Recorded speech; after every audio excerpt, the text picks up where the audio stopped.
Assalamualaikum warahmatullahi wabarakatuh. Kami dari kelompok 5, kelompok ganjil akan menjelaskan statistika RAL dan RAK. Di sini saya akan menjelaskan pengertian dari RAL. RAL merupakan pengacakan yang dilakukan terhadap semua unit percobaan. Misalnya, kita punya 15 unit percobaan, maka 15 unit percobaan tersebut langsung kita acak. Selanjutnya, model matematika dari RAL, dan ini adalah simbol-simbol dari RAL, yaitu YIJ sama dengan M plus TI plus EIJ, dengan dimana I sama dengan 1, 2 sampai dengan T, dan J sama dengan 1, 2 sampai dengan R. YIJ sama dengan pengamatan pada perlakuan ke I dan ulangan ke J. M yaitu rataan umum. TI yaitu pengaruh perlakuan ke I, dan EIJ yaitu pengaruh acak pada perlakuan ke I ulangan ke J. Selanjutnya, pengertian RAK. RAK merupakan pengacakan yang dilakukan di dalam masing-masing kelompok. Misalnya, ada 15 unit percobaan dan dibagi menjadi 3 kelompok. Kemudian di setiap kelompok baru kita acak. Nah, untuk model matematika dari rancangan acak kelompok itu sendiri, itu ada YIJ atau pengamatan pada perlakuan ke I dan kelompok ke J, sama dengan rata-rata ditambah pengaruh perlakuan ke I ditambah pengaruh kelompok ke J ditambah epsilon IJ atau pengaruh acak pada perlakuan ke I dan kelompok ke J. Itu untuk model matematika dari rancangan acak kelompok. Kita lanjut ke contoh soalnya. Nah, untuk contoh soal dari rancangan acak kelompok sendiri itu ada seperti ini. Seorang peneliti ingin membandingkan efektivitas 3 metode pembelajaran A, B, dan C dalam meningkatkan skor pemahaman siswa, karena dia menyadari bahwa tingkat kecerdasan awal siswa dapat mempengaruhi hasil. Peneliti membagi 12 siswa menjadi 4 kelompok, berdasarkan tingkat IQ mereka yang setara. Setiap kelompok terdiri dari 3 siswa yang memiliki IQ mirip.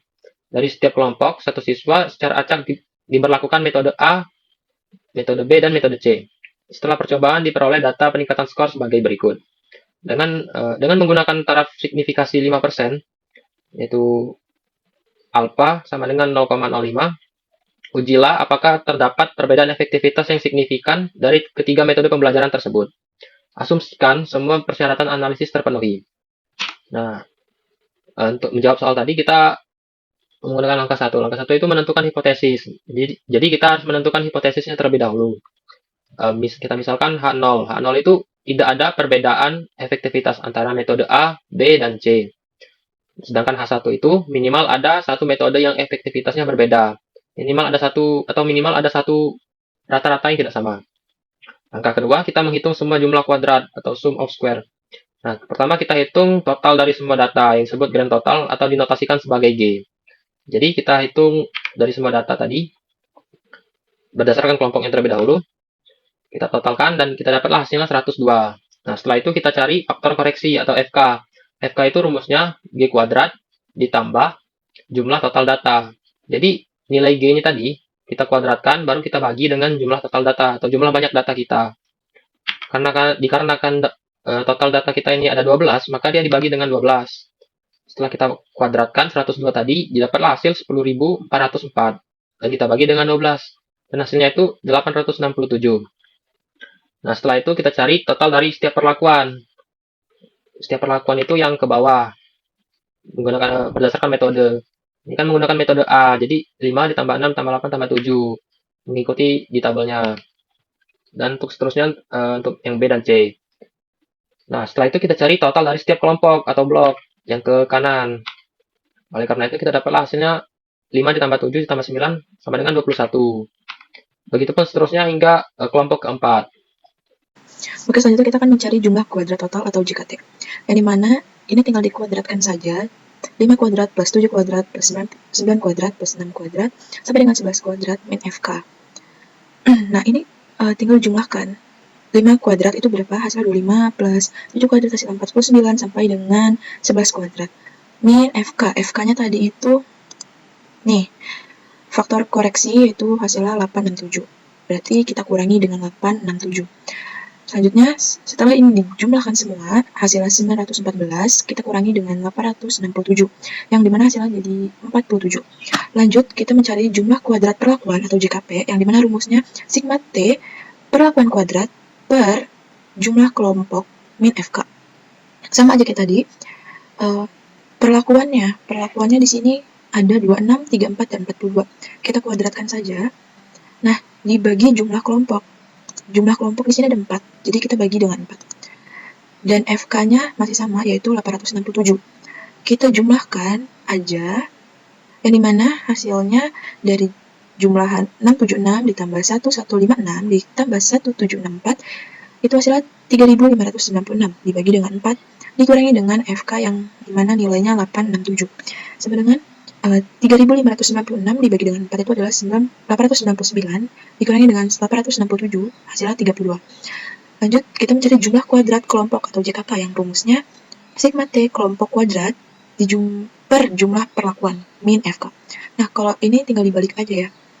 Jadi jumlah perlakuannya kan tadi 3, 1, 2, 3 kan. Nah, sigma kelompoknya itu ini 21, 24, 30, dan 27. Dan itu dikuadratkan aja, dijumlahkan. Jadi mana hasilnya 2646 dibagi dengan 3 dikurangi dengan 867. Yang dimana hasilnya 882 dikurangi dengan 867 hasilnya 15. Lanjut. Selanjutnya itu adalah jumlah kuadrat galat atau JKG, yang dimana rumusnya itu adalah JKT dikurangi dengan JKP dikurangi dengan JKK. Di sini kita udah nyari JKT, JKP, JKK, kita tinggal masukkan aja. JKT-nya 47 dikurangi dengan 32 dikurangi dengan 15, hasilnya 0. Selanjutnya, kita membuat tabel ANOVA. Nah, di sini udah ada keterangannya. Di sini DB kelompok sama dengan jumlah kelompok min 1. Tadi jumlah kelompok kan ada 4. Min 1 sama dengan 3. Di sini ada DB perlakuan, itu adalah jumlah perlakuan min 1. Jadi jumlah perlakuannya tadi ada 3, min 1 sama dengan 2. Selanjutnya ada DB galat, itu adalah DB kelompok dikali dengan DB perlakuan. Nah, DB kelompoknya kan kita dapat 3, DB perlakuannya kita dapat 2. Jadi 3 dikali 2 sama dengan 6. Lanjut, kita mencari kuadrat tengah sama dengan itu JK per DB. Untuk KT perlakuan itu adalah 32 per 2 sama dengan 16. Tadi hasilnya kan KT perlakuan itu 32 dibagi dengan 2, DB perlakuannya 2 sama dengan 16. KT galat kan tadi 0. Nah, kita dibagi dengan ini DB galat itu 6 dan hasilnya tetap 0. Nah, untuk F hitungan sama dengan KT perlakuan per KT galat, yang dimana KT perlakuan 16 dibagi dengan 0, jadi 16 per 0. Selanjutnya itu langkah keempat itu adalah menentukan keputusan dan kesimpulan nilai F hitungan untuk perlakuan adalah tak hingga karena dibagi dengan 0 bandingkan dengan F table pada ini sama dengan 0,05 dengan DB pembilang sama dengan 2 dan DB penyebut sama dengan 6. Nilai F table adalah 5,14. Karena F hitungan tak hingga lebih dari F table, yang dimana F table tadi itu nilainya 5,14, maka kita menolak H0. Jadi kesimpulannya pada taraf signifikan 5% terdapat perbedaan efektivitas yang signifikan antara metode pembelajaran A, B, dan C. Dengan rata-ratanya, A dengan rata-rata 6,5, B dengan rata-rata 8,5, dan C rata-rata 10,5. Dapat disimpulkan bahwa metode C memberikan peningkatan skor yang paling tinggi, diikuti oleh metode B, dan kemudian metode A. Oke, selanjutnya yaitu contoh soal RAL. Joko ingin mengetahui pengaruh jumlah pupuk urea terhadap pertumbuhan tanaman jagung. Maka dibuatlah rancangan percobaan di dalam greenhouse dengan 4 perlakuan, yaitu yang dilambangkan dengan P, dan 4 ulangan, yaitu yang dilambangkan dengan R. Di sini ada tabelnya, yaitu ada total di sini 1425. Itu kita ke penyelesaian yang pertama, yaitu faktor korelasi FK dengan rumus Y kuadrat per T dikali R. T dan R itu tadi 4 dan Y kuadratnya itu totalnya tadi 1427 kuadrat. 1427 kuadrat per 4 dikali 4 yaitu hasilnya 126,914. Dan yang kedua yaitu jumlah kuadrat total JKT dengan rumus sigma Y kuadrat IJ min FK, yaitu dimana sigma Y kuadrat IJ itu semua nilai dikuadratkan, yaitu hasilnya 129,691 dikurangi FK 126,914 yaitu hasilnya 2777. Selanjutnya yaitu yang ketiga jumlah kuadrat perlakuan JKP dengan rumus sigma YI kuadrat per R dikurangi FK. Sigmanya yaitu hasilnya 512 126,205 per R-nya yaitu 4 dan FK-nya 126,914 yang hasilnya yaitu 1137. Dan yang keempat yaitu jumlah kuadrat galatnya JKG yaitu JKT dikurangi JKP, yang dimana JKT tadi 2777 dikurangi JKP-nya yaitu 1137 yang hasilnya 1640. Saya akan melanjutkan penjelasan mengenai contoh soal RAL yang sebelumnya sudah dijelaskan oleh teman saya. Sebelumnya sudah diperoleh nilai faktor korelasi, jumlah kuadrat total, jumlah kuadrat perlakuan, dan jumlah kuadrat galat. Nah, setelah kita peroleh nilai-nilai tersebut, kita juga perlu mencari nilai derajat bebasnya. Yang pertama, kita cari nilai dari derajat bebas perlakuan atau DBP dengan rumusnya T-1. Kita peroleh nilai T-nya adalah 4 dan dikurangi 1, maka hasilnya nilai derajat bebas perlakuannya adalah 3. Lalu selanjutnya kita cari juga nilai derajat bebas galatnya atau DBG. Rumusnya itu T dikali R min 1. T-nya bernilai 4 dan R-nya juga bernilai 4 dikurangi 1 sama dengan 12. Lalu yang ketiga, kita juga perlu mencari nilai derajat bebas total atau DBT. Rumusnya itu T dikali dengan R dikurangi 1. T-nya 4 dan R-nya 4 dikurangi 1 hasilnya sama dengan 15. Setelah kita peroleh nilai dari derajat bebasnya, kita juga perlu membuat sebuah tabel ANOVA. Di tabel ANOVA ini kita masukkan nilai-nilai yang sudah kita peroleh. Di mana di bagian perlakuan derajat bebasnya 3, jumlah kuadratnya 1137, lalu galatnya 12, dan jumlah kuadratnya 1640. Totalnya derajat bebasnya 15, jumlah kuadrat itu 2777. Kita perlu mencari nilai kuadrat tengah untuk di dalam tabel ANOVA ini. Rumus mencari kuadrat tengah itu dengan jumlah kuadrat dibagi dengan derajat bebas. Kuadrat tengah untuk sumber keragaman perlakuan itu 1137 dibagi dengan 3 menghasilkan 379. Lalu untuk sumber keragaman galat nilainya 1640 dibagi dengan 12 sama dengan 136,7. Setelah kita peroleh nilai kuadrat tengahnya, kita bisa mencari nilai dari F-hitungnya. F-hitung itu dicari menggunakan rumus KTP dibagi dengan KTG. Di mana kita peroleh KTP-nya itu 379 dan dibagi oleh KTG-nya 136,7 menghasilkan 2,77. Setelah kita peroleh nilai dari F-hitung, kita juga perlu mencari nilai dari F-tabel.